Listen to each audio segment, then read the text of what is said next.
Hi chums. Potato reveal coming up.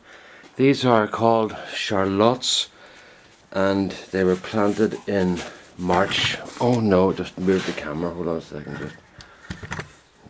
I'm stuck in behind plants and stuff trying to get out here. Here we go. Those are Charlottes planted on the 20th of the 3rd. Now this is why I'm concerned. Look, that's just pure rotten. Right. So that goes to the side. The blight that hit really badly by blight.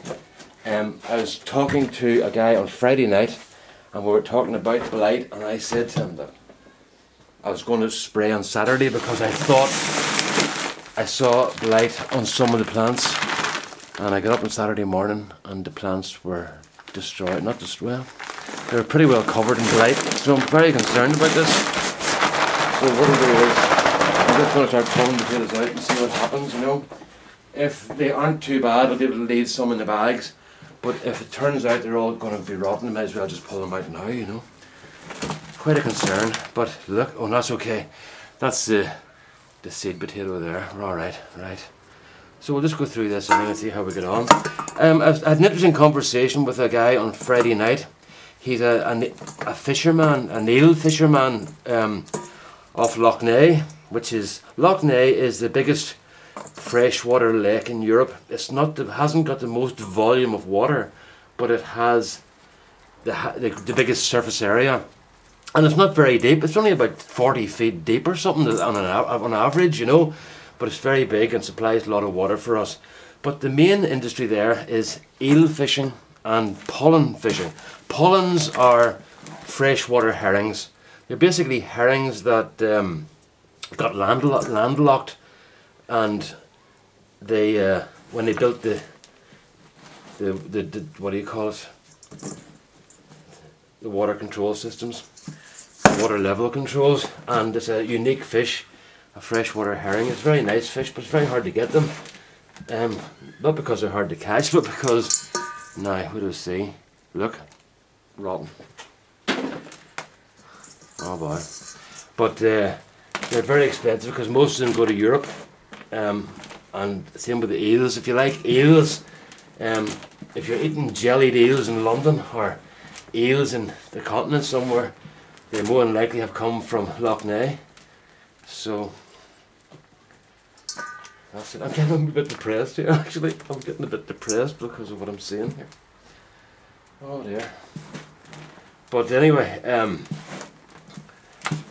I was talking to this guy on Friday night, and he was a very interesting man, and he was saying that he's out at 4 o'clock in the morning most mornings.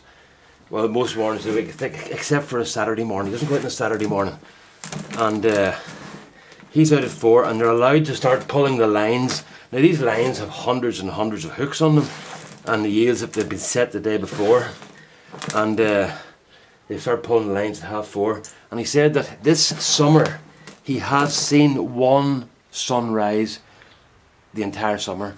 He said there hasn't been other than the one he saw, there hasn't been an occasion when he saw a full sunrise from the sun peeking up over the horizon as an orange ball, and you're able to watch it and watch it and watch it until it does get too bright eventually.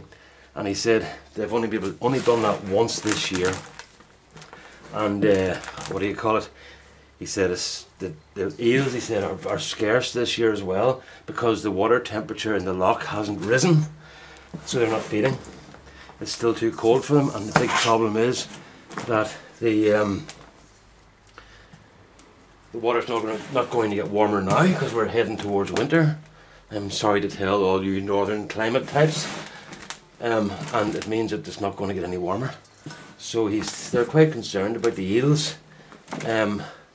The eels are stocked every year. They put in millions of eels every year. I don't know how many million eels they put in to keep the stocks up, but it's still, they need the eels to be breeding as well, you know. And if the eels don't breed, where do they get the wee elvers from, and the eggs and stuff, you know. So that's their problem, right? What do I see?